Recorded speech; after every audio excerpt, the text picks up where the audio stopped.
Good morning and happy Friday.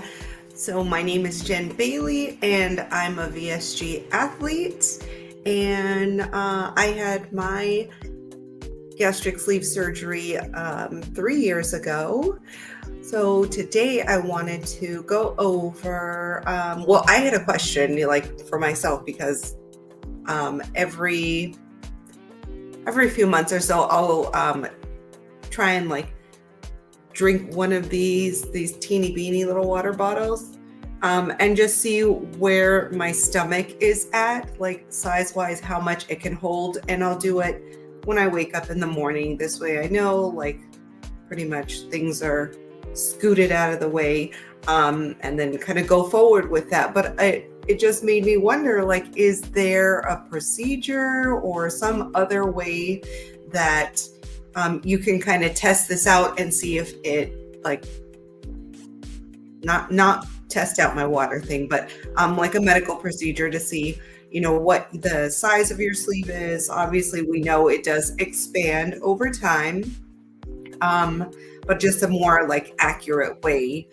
And in my Google noodling around, I came across a few different things. So I just wanted to share that with you. And yeah, there are, let's get into it. So first one is an endoscopic ultrasound. This uses sound waves to create images of the inside of your stomach.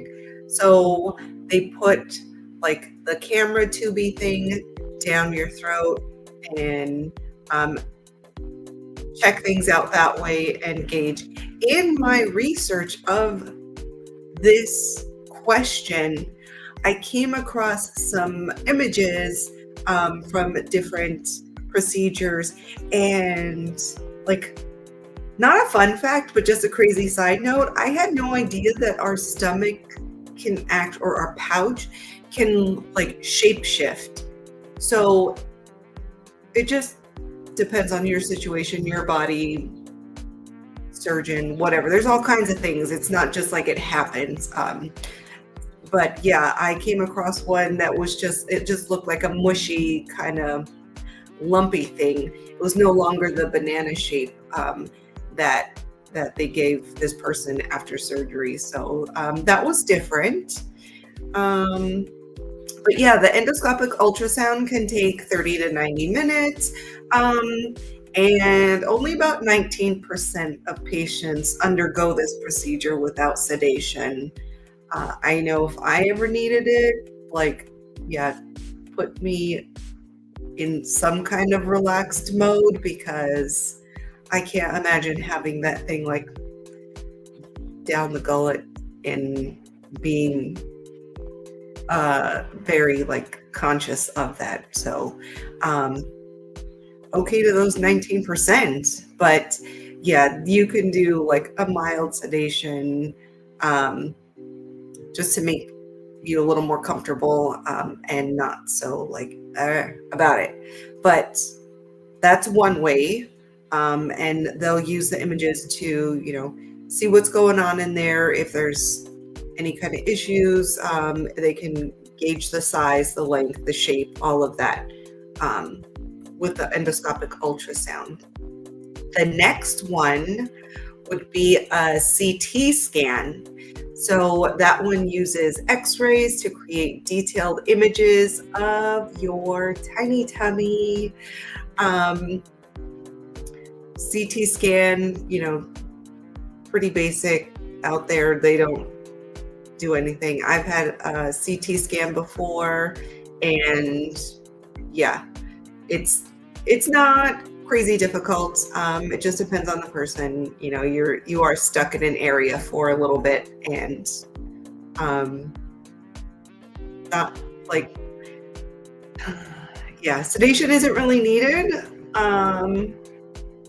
I would say, unless you can't hold still for that long, but at least in my situation, I was able to be laying there fine. And it wasn't for my tummy, so it was whatever. But yeah, the procedure can take 15 to 30 minutes.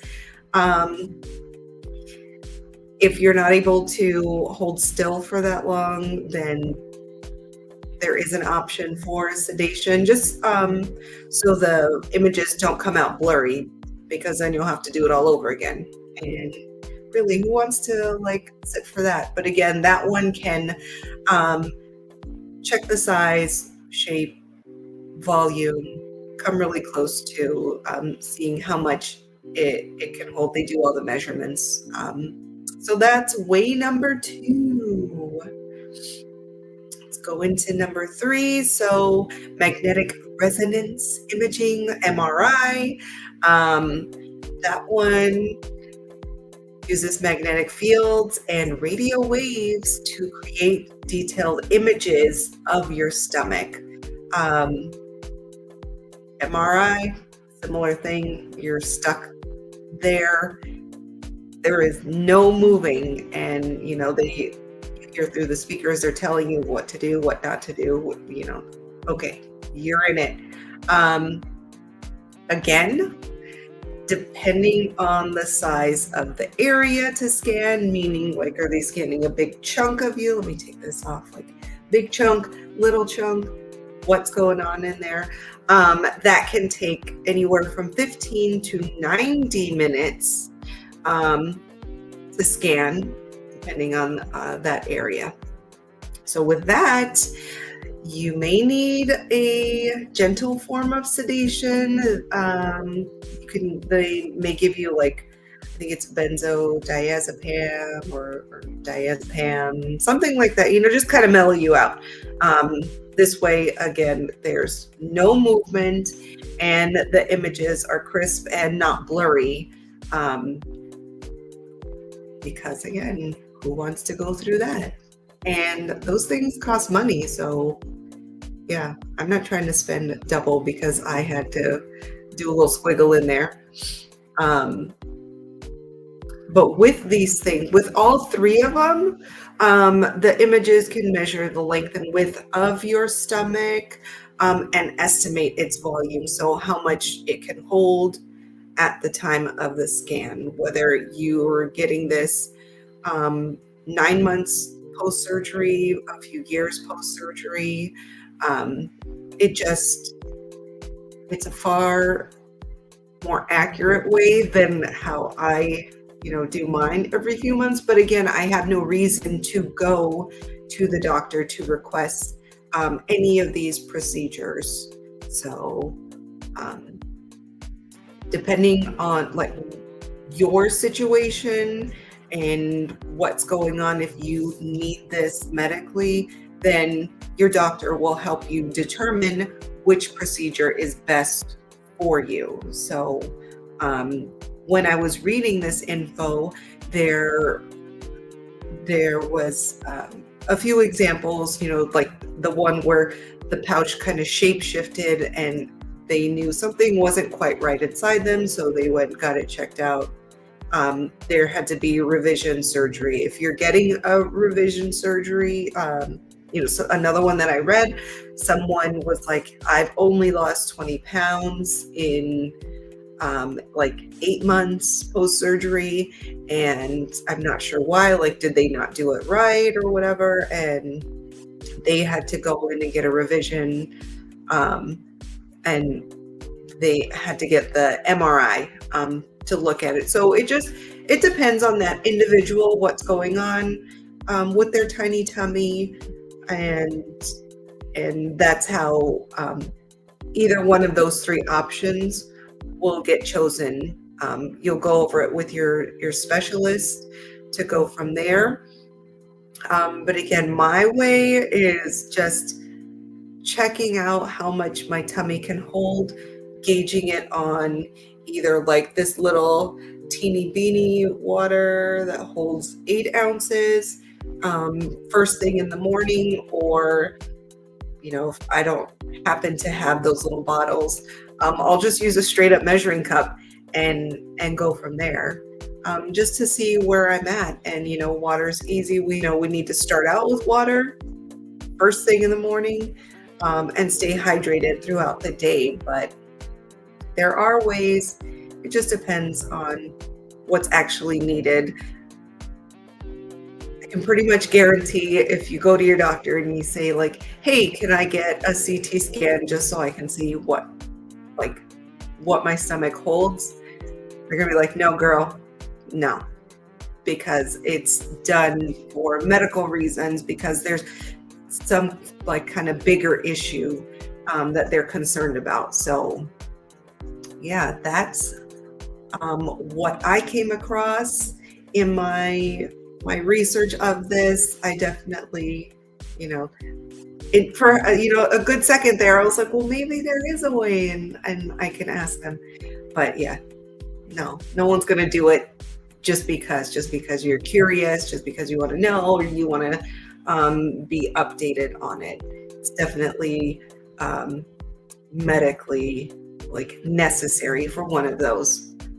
So yeah, today's live stream, I guess, is just going to be like super quick. That info was out there. It's very easy to come across. But if you have any questions, anything, like, my life is an open book. I am here to help anyone going through their procedure, their situation. Maybe you have something that is similar to mine and you wanted to pick my brain on it, go for it. I have plenty of videos out there, things from, head to toe. Again, nothing is off limits with me, whether it's the surgery, body, like mental health, emotional health, all of that stuff. I am out here to be able to help the best I can, and just learn and go from me. That said, you can follow along on my Instagram. I'm slowly picking that back up. I definitely tanked on social media post marathon, but yeah, getting back up to it. So I'm on there as Jen_Bailey17 and Strava at Jen Bailey. And now we're coming into these warmer months, so I'm gonna have to start getting out there super early. But I definitely encourage you to get at least your 30 minutes in per day, whether it's going for a walk, it's doing Zumba, it's going for a run. Get out there, get some sunshine. It definitely helps. And it doesn't have to be intense, but keeping our bodies active is a huge part of post-surgery. But first and foremost is how we eat and staying hydrated. So I hope you found some value from this. I know, again, this one was super short today, but I do appreciate you popping in and hanging out, checking it out with me. If you have any ideas of something like you may be thinking about or want to know more on, sounds weird, you would like to get further info on, I love doing research. I love reading and finding out more fun facts. So definitely, throw it in the comments, send me an Instagram message, an email, whatever works. And I am more than happy to do research on things and provide the info. It makes me feel good. I like to learn more and more things. So I hope you have an amazing weekend. Hopefully it's beautiful. Oh, and if you saw the eclipse, let me know how that went for you. If you were in, any area where you got the full coverage. I want to know your experience on that one. I had a really cool experience when I was a kid. We actually traveled to Mexico, and saw went into darkness and all of that. I was at the beach for it, so I got to see some really cool things that the ocean did. But I would love to know your stories on that, because it was a cool thing that happened this week. So until next time, have an amazing weekend. spend time with the ones that are great in your life and get that activity on. I hope you do amazing things. So, see you next Friday. Sending light, love, and happiness. Bye.